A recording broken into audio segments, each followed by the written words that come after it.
We created a catastrophe in the Middle East. Senator Chris Murphy warns about the Iran war. He says Congress is being shut out of decisions. $2 billion is a lot of money. That's the minimum amount of money that is being spent every single day on this war. There are over a dozen families who are burying their loved ones in the United States, and there may be dozens more if this war continues. Prices are skyrocketing, not just in America, but all across the world. Notices just went out from DuPont to their customers that the price of plastic is doubling.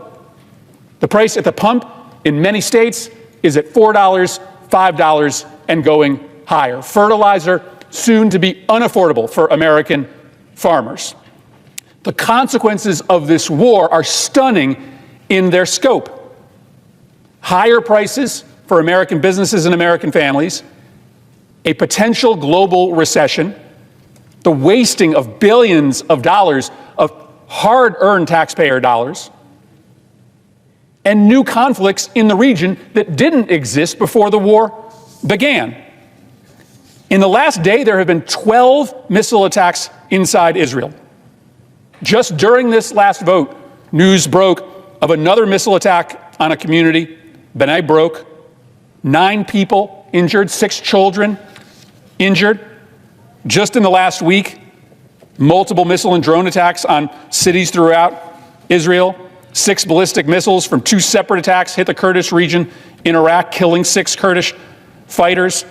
An Iranian missile attack on the UK-US base in Diego Garcia. That's 2,500 miles away from Tehran. UAE has basically stopped giving out information about these drone and missile attacks because they happen so frequently. But on Monday, they did publicize they engaged with 16 drones and 7 ballistic missiles. That was just on Monday. Israel has invaded Lebanon. Those 2 countries are on the verge of full-scale war. 1/6 of the population of Lebanon has already been displaced. Syria is at risk of falling apart again. We have created a catastrophe in the Middle East. We are lighting taxpayer dollars on fire. We are causing prices to go up for everyone. And what is our new war aim? Reopening the strait that was open before we started the war. This is basic incompetence. I mean, this is what you get when you put talk show hosts and real estate developers in charge of American national security. A war that makes absolutely no sense. Even though our war aims have been reduced to simply undoing the damage that we created, it's not even clear we can accomplish that goal. Word is that Iran has now figured out that they can open the strait for limited purposes if you pay them. And that may now be the permanent state of affairs in the strait, that Iran will decide who gets to go through and who doesn't. That's not what happened before the war. We have created a new reality in which Iran has more power over the global economy than they have ever had before. We have not been able to stop their ability to project power. They're still today, 4 weeks into the war, firing missiles and drones at their neighbors. The regime that is in charge now is, according to analysts, worse than the regime that it replaced. Yes, we killed a whole bunch of people, including the supreme leader, but from everything we understand, the group now in charge is more adversarial to U.S. interests and is going to be more provocative in the region.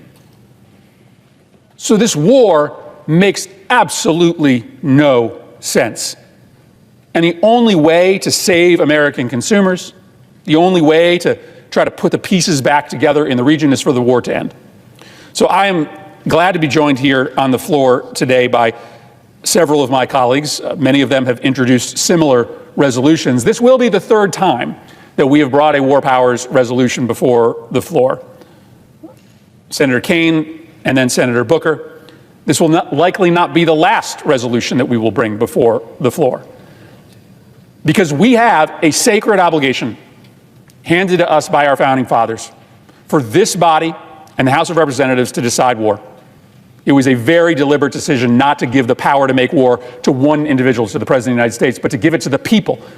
And the people make their voice heard through their elected members of Congress. And so if our Republican colleagues will not do their duty, if they are going to engage in an effort to hide the consequences of the war, if they are going to refuse to ask questions of our incompetent national security leaders at the White House who have waged this war without planning for the foreseeable consequences, then we will force a debate and a vote on this floor. This war is not going to make more sense the longer it goes. It's not going to become more popular. Right now, by a 26-point margin, Americans do not support this war. It will be harder as time goes on, not easier for my Republican colleagues to continue to vote for this war, as a vote against this resolution will be. But it's our responsibility under the Constitution to have this debate. And I'm glad to have my colleagues on the floor to make this case to the Senate as well. I yield the floor. What you just heard isn't just criticism. It's a warning about how dangerously unchecked power can spiral when accountability disappears. Senator Chris Murphy walks onto that Senate floor and immediately reframes the entire situation. He's not debating strategy first, he's questioning legitimacy. And that distinction matters more than anything else in this moment. Because before you even get to whether a war is right or wrong, there's a foundational question in American democracy. Who gets to decide? The Constitution is very clear on this. The power to declare war does not belong to one person. It belongs to Congress because it belongs to the people. That's not just a legal detail. It's a safeguard against exactly what Murphy is describing, a country being pulled into a massive, deadly conflict without debate, without transparency, and without consent. And that's the first layer of what he's exposing. 4 weeks into a war with Iran, American lives already lost, billions of dollars being spent every single day, entire regions destabilizing. And yet, according to Murphy, no real hearings, no full debate, no meaningful vote. That's not just unusual, that's a breakdown of process. Then he takes it a step further, and this is where the argument becomes devastating. He points out that even the goals of the war are collapsing in real time. At the beginning, the implied objectives were massive: contain Iran, eliminate nuclear threats, reshape the balance of power in the Middle East. But now, the goal has been reduced to reopening the Strait of Hormuz. Because in a functioning democracy, war is supposed to be the most examined, most debated, most justified decision a nation can make, not something carried out in the shadows while the public is left to deal with the consequences. And that's why this moment matters. It's not just about Iran, it's about whether the system still works the way it was designed to, or whether power has quietly shifted away from the people without most even realizing it.